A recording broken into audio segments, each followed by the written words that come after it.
Ah, O.V Wright. Oh, shit. Okay, this album.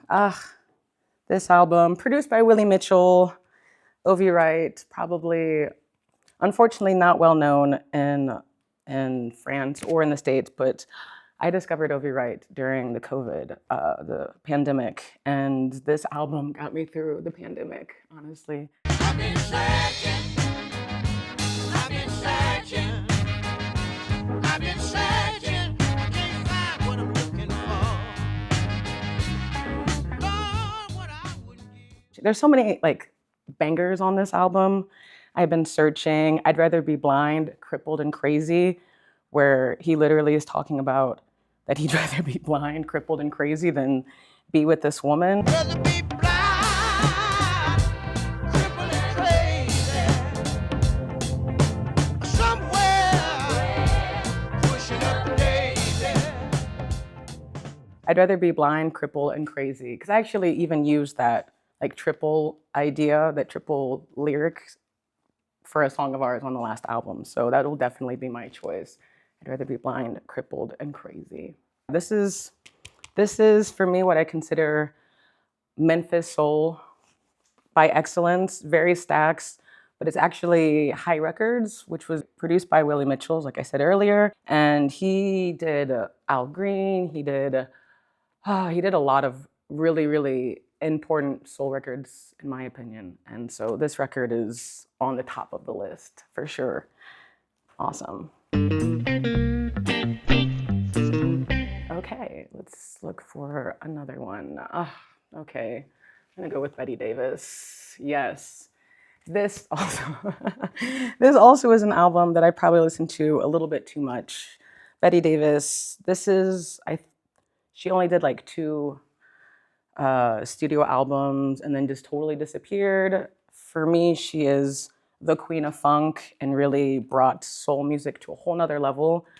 There's a great documentary about her that you can probably find on Arte. But anyways, for me, the song Nasty Gal is really what this whole album represents. Oh, when you did it, tell me real good.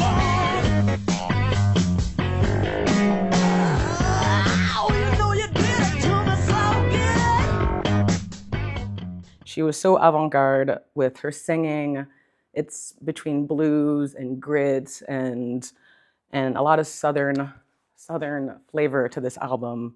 So yeah, I would definitely recommend this. They sound different because I'm a piece of sugar cream. Sweet to the core, that's right, I got a real bone. My great-grandma didn't like the foxtrot. Now instead she spit, it's nothing boogie jam. I love that song. Just that whole song, that whole vibe. So yeah, they sound different. Okay. We're gonna have to go here too. Etta James. I'm doing a lot of soul albums, obviously, but this again, Etta James. Oh, I saw them holding hands. She was standing there. One of the queens of soul music, for sure. She's got a voice up there with Aretha or Nina. And what I love about her, and probably what she inspired the most for me, is just her voice is a lot more gritty than most soul singers, kind of like Tina, but I feel like you can really tell. I mean, she had a sad life. She was a heroin addict. She loved many men that didn't love her back, including the owner of Chess Records that left her in the dust. Anyways, but yeah, I feel like you can hear in her voice the hurt, the pain. Plus I think she's mixed race. So also like, she just has that voice that's just broken. I don't know how to describe it better than that, but it's and my song from this album would definitely be At Last. And life is, it's like a song, yeah.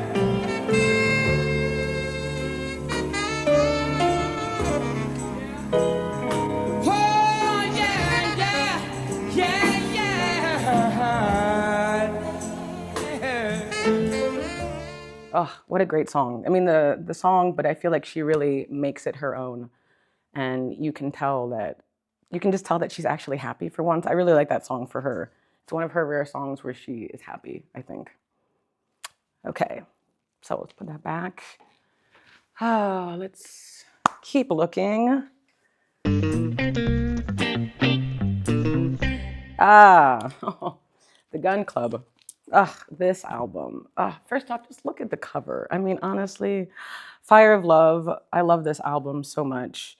And I think, if I remember correctly, okay, so this is the French New Rose, which was a great record label from the 80s that did a ton of alternative rock sort of bands. Anyways, this album is great because I don't know if you guys know this band super well, but I feel like in France, Gun Club is known because that dude from Noir Désir like totally stole all of their whole vibe. This album, listen to it, and then go listen to the other one because it's really like, yeah, I feel like, anyways, this band, Gun Club, lead singer is Jeffrey Lee Pierce, and he's probably one of the craziest people in rock and roll, but he has a gift for song. You've also got Kid Congo in this band. This is one of his first bands. Shawty's got light heels out there.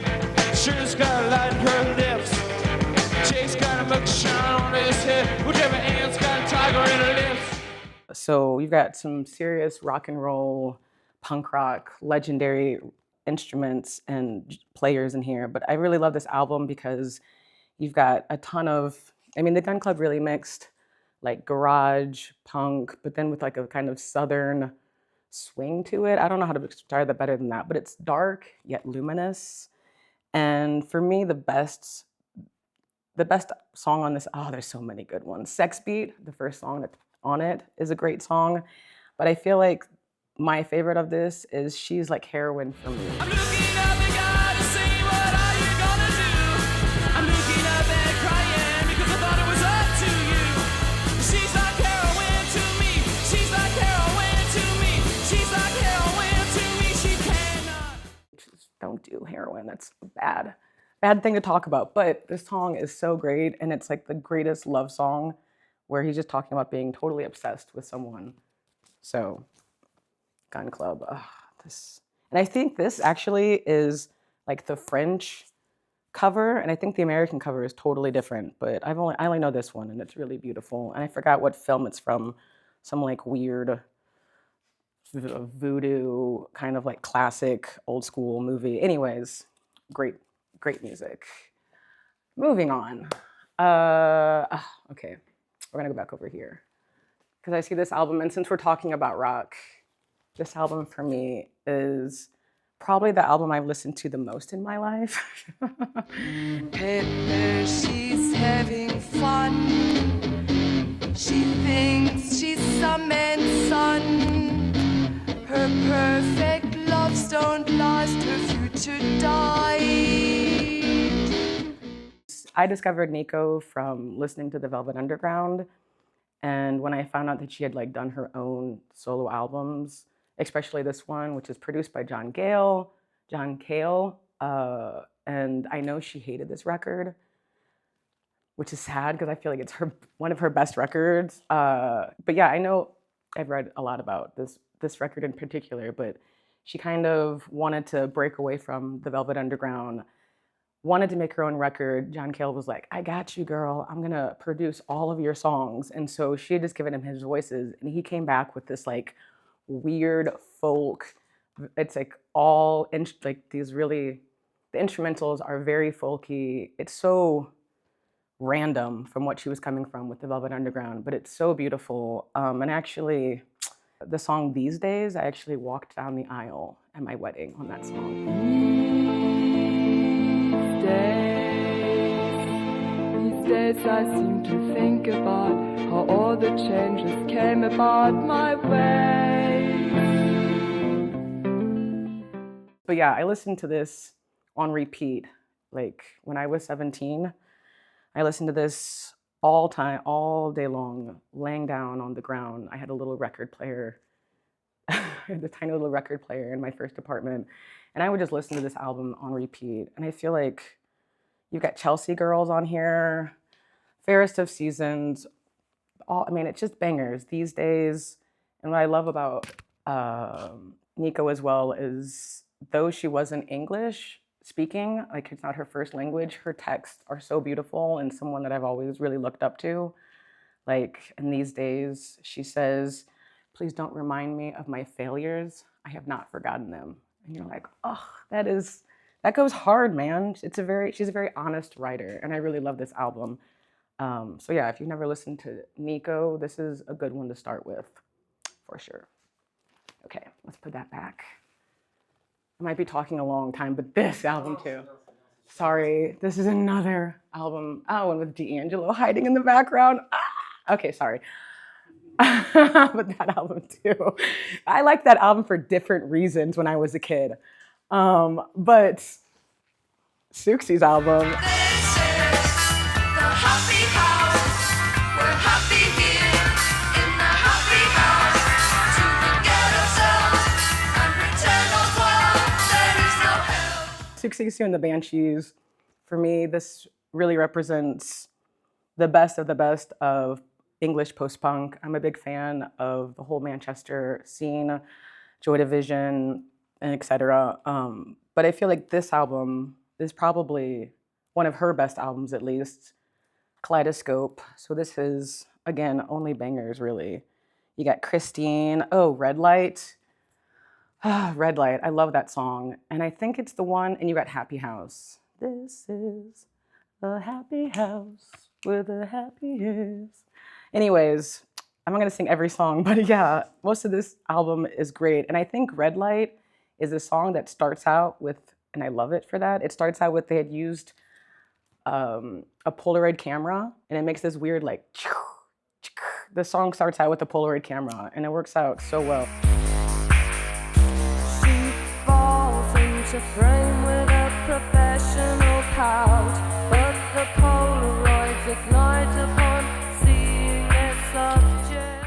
Yeah, it's definitely dark, post-punk, English rock, and it's, in my opinion, one of the best albums of this genre ever to exist. So yeah, this is a definitely influenced me as an artist.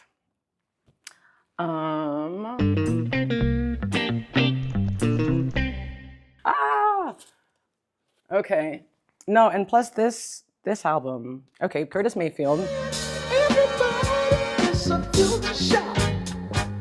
Future shot. Future shot. Future shot. Very good choice. And I feel like this is an album we don't usually see from Curtis. A lot of people always talk about Moving On Up or his self-titled album Curtis, which has him like in an awesome yellow suit looking really great. But this album, I think it's a later album. I don't really know when it came out, 1973. But I think this album for me is really Curtis.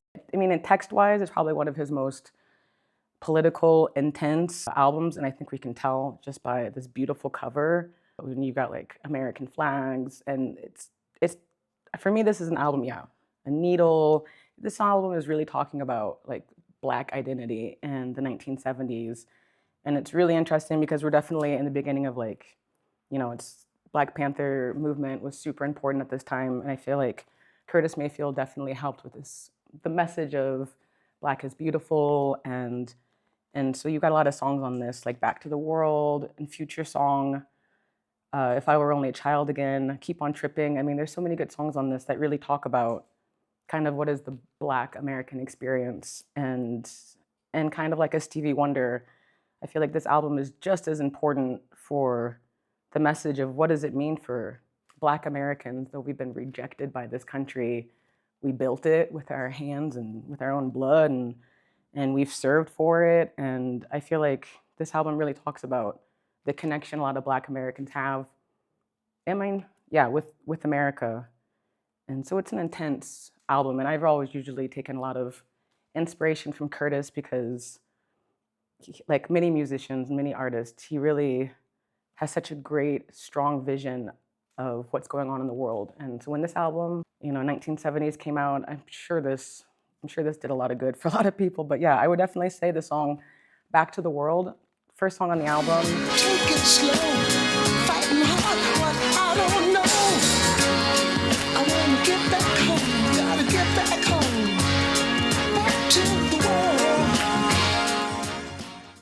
it's like a balm to the soul. And I really inspired myself, like our last album, Lessons in Love. I definitely used a lot of Curtis references for a song called Better Days. Because I feel like this album, like our next album, really talks about the fact that we have to continue to believe that things are going to get better for them to get better. We can't be doom scrolling all day long. So yeah, I'd like to finish with this album. This is, for me, really represents the Buttshakers.